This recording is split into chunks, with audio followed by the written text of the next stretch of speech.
Webtoon family, how you guys doing today? I'm Webtoon King, and today this is my chapter review of Hardcore 11 Warrior, Earth Game Chapter 13. This is a very good chapter. We meet a lot of strong characters. We see my man Lee losing to a character. And not in this chapter, but kind of a flashback, him explaining to Ethan why he doesn't want him to go after the church members. So he mentioned the character that's named Fistmaster, and we get to meet him this chapter, so we don't have to wait and meet this character 20 chapters down the line. So it's very good that we get to meet him this chapter. We also see Lee and Ethan contemplating how they can, well, technically Ethan is kind of telling Lee how he can beat these church members, and basically Lee is looking for his Eagle sword from the OG series. If you guys remember the OG series, he used to have a sword called Sea Dragon Sword. Man, that sword name sounded amazing. But either way, Ethan talked to Lee about how to get it, what he's gonna have to do to get it, and all that good stuff.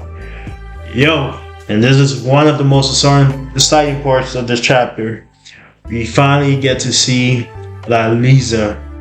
Now, I'm pretty sure I'm not saying that name right, but you guys know. If you guys know Carter from the OG series, he had this character as a Summer last OG series. So if you guys read the OG series, I'm gonna have a picture of him right here.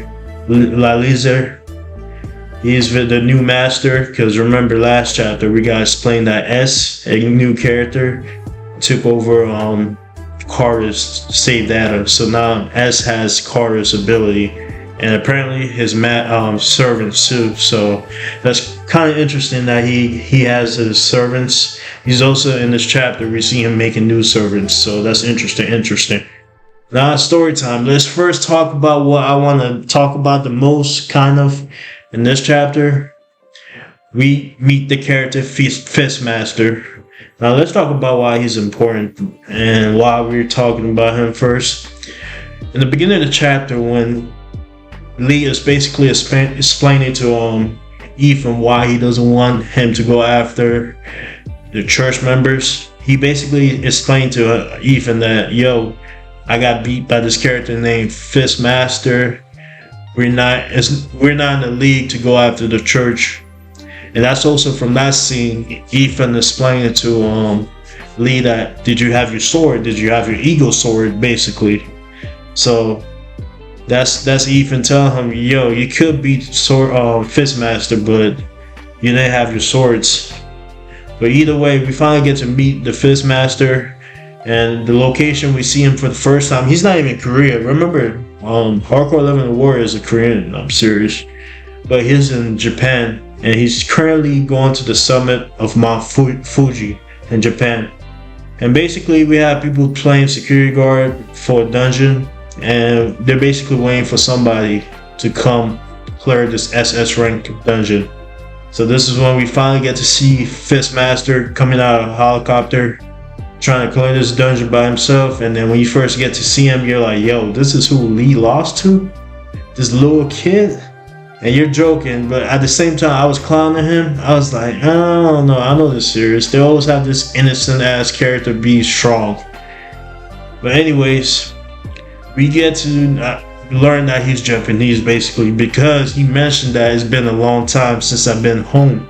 So he might be stationed at Korea because of the church, and I believe the church is located in Korea. It's not established fact, but I'm pretty sure the church is stationed in Korea. But anyways, he mentioned that he hasn't been home in a long time. He came in throughout this chapter, he mentioned his grandfather, so I hopefully we get to meet his grandfather and all that good stuff.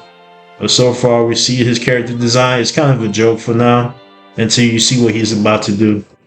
Now he's going into the dungeon by himself, and we see the boss of the dungeon, and this is one of the legendary monsters of all time that everybody knows if you ever watch anime, Yamatomo Orochi. You guys know that. I say that wrong, like I tell you all the time. I don't know how to say names right, so my bad. But you guys know the snake, the legendary snake that every manga, manhwa, webtoons, anything. Always have this snake if they talk about Japanese monsters. Basically, he came in here as a little kid and he basically destroyed this monster in like 2 seconds with one punch. At first, he did something cool. He hit the monster like with 20 punches, and then appeared behind him. You get to see buff form, like he's big as hell, transformation. And I was like, yo, I knew it. I shouldn't have made fun of him. But that's how we get to meet our Fist Master, I guess. And this is the guy that beat Lee. But another thing we gotta talk about is the S character. We meet S again for the first time. We see him talking in this chapter. S is the #1 rank, quote unquote, in the war. Nah, he's the #1 rank in the church, but unofficially, people believe he's the #1 rank everywhere. But anyways, he seems to have a competition between him and Ethan, but by himself in his head though. Ethan don't know him really like that. But he came to the dungeon that Ethan went to the dungeon. If you guys remember the first chapter, it's the dungeon boss that Ethan beat to get his part-time ability. So he came here because he heard that Ethan basically one-shot this dungeon. So he came to see if he can do it, basically. And this is when he released our favorite character, our favorite summon from the OG series, La Lizard. I know I'm saying the name wrong, just know that you know this character, you know who he is. This is Carter's favorite dungeon, not dungeon, I apologize, favorite summon. But he also does something interesting. He's able to use the corpse of the snake, or the snake or dragon when they evolve as a dragon. I'm gonna call it a dragon now. The dragon, and he summoned an interesting character, Lancelot. Lancelot, you guys know Lancelot. I hope you guys know what Lancelot is. He was able to combine both of he used the corpse to bring back Lancelot. So basically Lancelot became a zombie, basically a hybrid of Lancelot and the dragon. So it looks like his new summon is probably gonna have an OP ability, like healing ability, because this dragon is hard to kill. He keep healing himself basically. So that's interesting that he did this. And another thing we learned in this chapter is the Archbishop, the one we call the Dragon of Light. We get to see her for a couple of frames in this chapters. And basically she's having like a life crisis, basically thinking to herself that this is not how she behaved, like the way she was talking to the witch and talking crazy basically. I guess that's not her usual behavior. And we get to see a character in the background like kind of try to like calm her down, convince her that she's good, that she has brothers and sisters. And I was like, yo, she got brothers and sisters, which makes sense, but she do. And then at the end of this conversation she has with this person, technically it's this person talking to her, she's not having a conversation.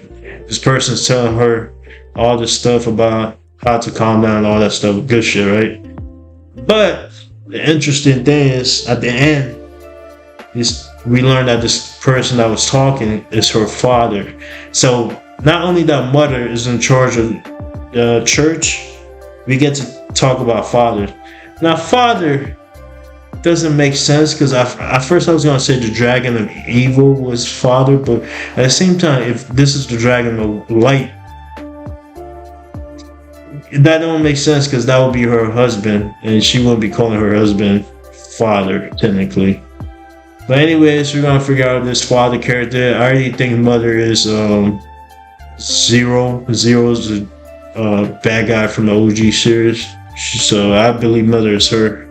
But anyways, we have no proof of that.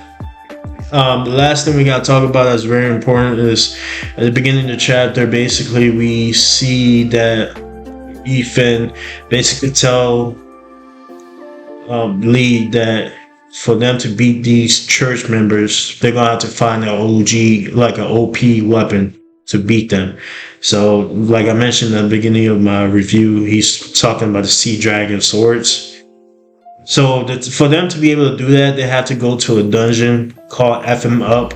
Basically, the purpose of this dungeon basically is that you get to have the weapon but you have to fight your original self, like the strongest form of your original self. So I think what it's saying is that they copy the memory from your brain and see the strongest version of yourself, and you have to fight that and win.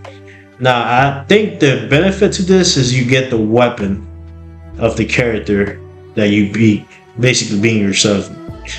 But I think you're able to bring teams, so maybe it's not as hard as we think it's going to be, but we don't know for sure if your team is able to help. Like, remember that the Armin mission, she had to beat the dungeon boss by herself. But anyways, that's basically all the important stuff that happened in this chapter. We meet a lot of new character. We meet the Fistmaster. We have a little more personality of S, the number one rank character of the church and everywhere, basically. We also see the mission of our team to go find the sword, the Sea Dragon sword. We also get to see the mask guy that attacked Ethan, and I was kind of confused. I don't know if she turned into a girl or she was always a girl at the end of the chapter, but anyway, that's not important. I'm not going to talk about everything that happened in this chapter. If you want to go figure it out, read it for yourself. Also, one thing that really did happen in this chapter, I know I keep saying the last thing. We see H going after Ethan because everybody figured out where our team is going. So H is kind of pissed off and he's going. Now this monster that he's riding on, I believe, confirmed my theory of him being Heart Eater, because this is the monster he had the OG series too. And also at the end of the chapter, we see H contacting the whole team and letting them know where Ethan is going. So we see S, we see Fistmaster, and we also see the girl that I thought was a boy that removed her mask. But anyway, you see all three of them, so obviously they're gonna go after Ethan.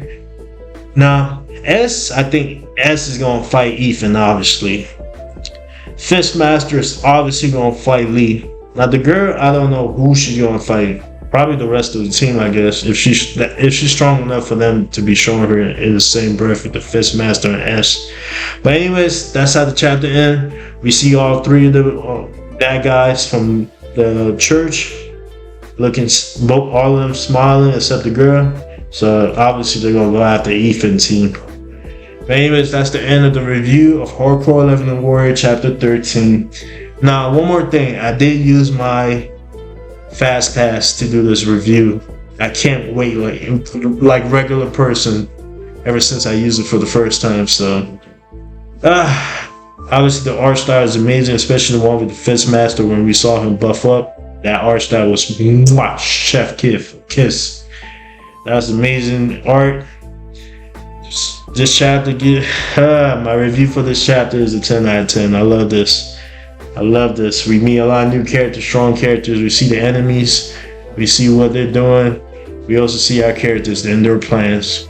And we also finally looks like we're about to see H identities, even though it's probably obvious as hell, but we get to see his identity. Anyways, do this YouTube stuff. Comment down below, subscribe, all that good stuff. And Toon family, we're out.